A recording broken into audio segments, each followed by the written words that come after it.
Hi, this is Steve. Welcome back to the channel.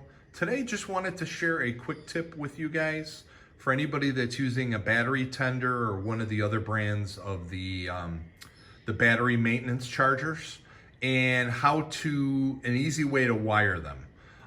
What I had done was, so when I had my 93 Honda TRX 300, there's, the cable that comes off of the battery. I had the plug that the tender went into. Used to have the plug just kind of sitting here on the side of the seat.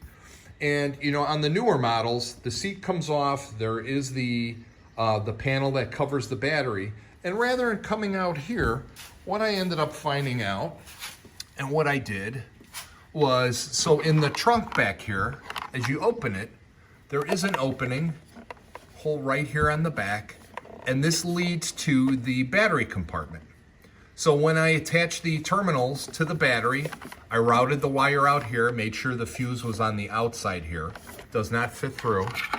And then this way, you've got your plug and your weatherproof connector that goes in when it's not charging. And it's just a really, really convenient way of being able to charge the ATV.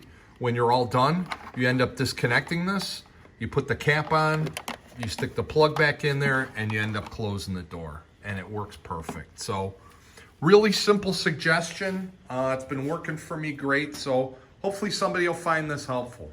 Thanks again. We'll catch you on the next one.